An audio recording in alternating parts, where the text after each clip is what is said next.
ছেলের বিয়ে হয়ে গেলে ছেলে আর নিজের থাকে না, বউয়ের হয়ে যায়। কিন্তু মেয়ের বিয়ে হয়ে গেলেও মেয়ে কোনোদিন পর হয় না। এই কথাটা অনেকেই বলেন, কিন্তু একটু ভেবে বলেন তো কথাটা কতটা ঠিক। আসলে কি জানেন, আপনি যদি মেয়েকে কিছু দেন তাহলে আপনি মেয়ের কাছ থেকে রিটার্ন কিছু চান না বা আশা করেন না। মেয়ে সুখে থাকলে আপনি সুখী, আপনি কখনো এটা তুলনা করেন না যে আপনার মেয়ে আপনার চেয়ে কত ভালো বা কত সুখে আছে। আপনার মেয়ে যদি আপনার চেয়ে 10 গুণ সুখে থাকে, ভালো থাকে, আপনি সেটা দেখে 10 গুণ খুশি হন।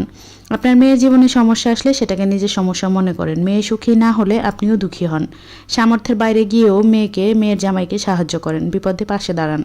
অন্যদিকে ছেলের পিছনে যত খরচ করেন তার একটা হিসেব আপনি মনে মনে এঁটে রাখেন, আর ভাবেন যে একটা সময় ছেলে এর বিনিময়ে কিছু দেবে বা এই জিনিসগুলো ফেরত দেবে। অনেক সময় দাবিও করেন, মনেও করিয়ে দেন যে তোর পিছনে কত খরচ করেছি।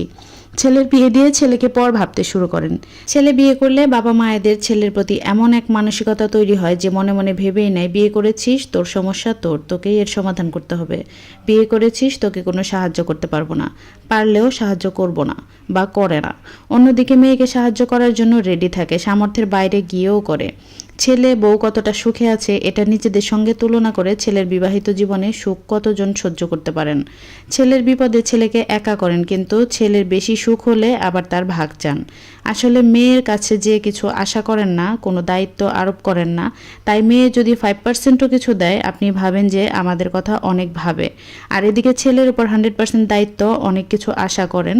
এখন ছেলে সেটা দিতে না পারলে অথবা 70 থেকে 80%ও যদি দায়িত্ব পালন করতে পারলো, যেটুকু পাচ্ছেন সেটুকু নিয়ে আপনারা সন্তুষ্ট থাকতে পারেন না, ভাবেন যে ছেলে অনেক খারাপ। মেয়ের পড়াশোনার পর বিয়েতে 10 লক্ষ টাকা দিতে হলেও কি মেয়েকে পরে আপনি বলেন তোর জন্য এত টাকা খরচ করেছি? ছেলেকে পড়াশোনার পর 2 লক্ষ টাকা ব্যবসা করতে দিলেও সেটা বারবার মনে করিয়ে দেওয়া হয়। এদিকে চাকরি পেলেও বলে এত খরচ করে পড়াশোনা করিয়েছি। তো মেয়ের বিয়েতে যত খরচ করে সকাল্লাদ করে, ছেলের বিয়েতে কি অতটা খরচ করে সকাল্লাদ করে না? আচ্ছা বলেন তো, মেয়ে জামাইকে যতটা সম্মান গুরুত্ব ভালোবাসা দেয়, ছেলের বউ বা ছেলেকে কি কেউ এতটা সম্মান গুরুত্ব ভালোবাসা দেয়? মেয়ের বাচ্চাদের যতটা ভালোবাসে ছেলের বাচ্চাদের ততটা কি ভালোবাসে? আসলে ছেলের সঙ্গে বাবা মায়ের সম্পর্কে একটা বড় স্বার্থ থাকে। এই স্বার্থ যখন পুরোপুরি আদায় হয় না, তখনই বাবা মায়ের সাথে ছেলে বা ছেলের বউয়ের সাথে একটা ঝামেলা হয়, যেটা মেয়ে বা মেয়ের জামাইয়ের সাথে কখনোই হয় না। ছেলের বউকে বাড়ির থেকে বের করে দিয়ে হলেও অনেক পরিবারে এরকম করে মেয়ের জামাই ঘর জামাই এনে রাখে। মেয়ে পড়াশোনা করে চাকরি দেয়, বিয়ে হয়ে যাবে, শ্বশুরবাড়ি চলে যাবে, কিন্তু সেটা মায়েরা ছাড়তে চায় না। তাদেরকে বুকে আগলে রাখে তাদের সন্তান পালার জন্য। তাদের বাড়িতে থাকে, তাদের সন্তান পালে, 2 পয়সার জিনিস দিলে সেটা বড় করে দেখে।